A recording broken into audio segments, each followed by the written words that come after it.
We turn now to the fight against hunger in the United States. According to government data, 47.4 million people lived in what the Department of Agriculture calls a food insecure household in 2023. That's when a household can't necessarily obtain enough food to feed all of its members. One of the largest groups working to combat food insecurity is Feeding America. And we're joined now by CEO Claire Babineaux-Fontenot, who is in Charleston, South Carolina this morning. Claire, thanks so much for being with us and happy Thanksgiving. Thanks for having me back. Absolutely. So during the shutdown, we saw these incredibly long lines at food banks. The shutdown has now been over for a couple of weeks. SNAP benefits are going out again. But even before the shutdown, food insecurity was at its highest rate in nearly a decade. So what is the situation now that you're seeing at food banks around the country as we head into the holidays? Yeah, so I'm so glad that you made that point. I think your viewers may be surprised to learn that food insecurity rates before the shutdown were higher than at any point during the pandemic. As an example, we're continuing to see very high demand. I think part of the reason is because the fastest growing group of people turning to the charitable food system are people who don't even qualify for any federal nutrition programs. So this is an area that we've got to stay focused on. We know the kinds of things that work. We need to do those things so that we can really address what's happening with hunger and poverty in the country. What do you think is contributing to the rise in hunger and this group of people who, as you say, don't qualify for benefits but are showing an increased need for food? Yeah, I think it's that the system is broken. Right now, there's so many people, if you can imagine, in this country who can't afford to get a raise at work because we have a system that does not incentivize people to continue to move up the ladder. We've got ladders with big missing rungs, if you will.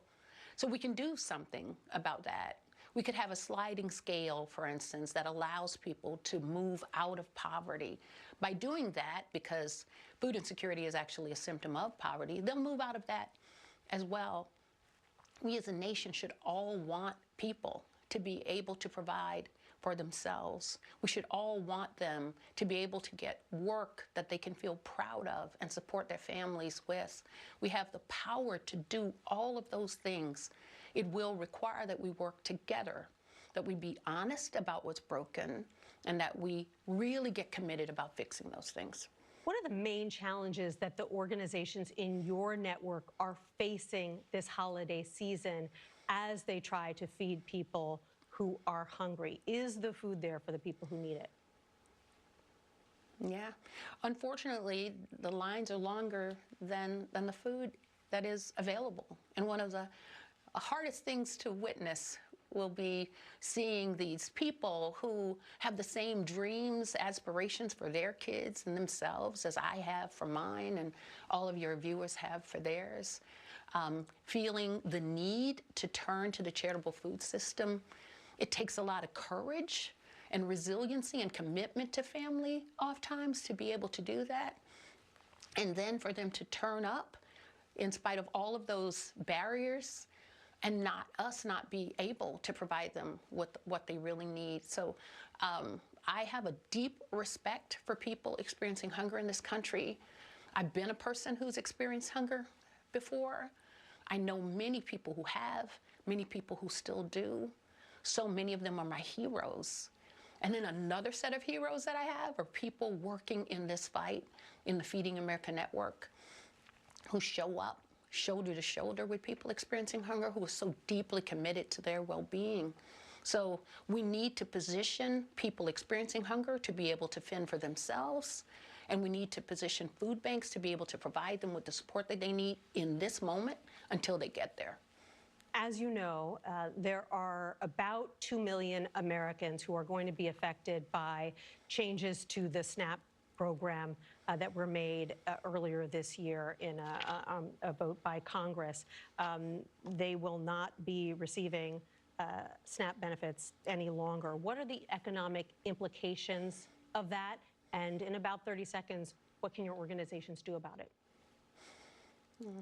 According to the Congressional Budget Office, we're probably looking at about a 6 billion meal per year gap that's going to be created. So the kinds of things that we ought to do, we ought to address fraud where it exists. We ought to incentivize people to be able to get the hand up that they need and to move out of poverty. We ought to address error rates, but we ought to do all of these things strategically, and we ought to do them in a bipartisan way. This ought to be the kind of thing that this country can come together around, that we can hold hands, shoulder to shoulder, because Claire when people Babineaux-Fontenot, experiencing hunger win, we all have do. to leave it there. We've got a heart out, but thank you so much, Claire Babineaux-Fontenot from Feeding America. Thank you so much.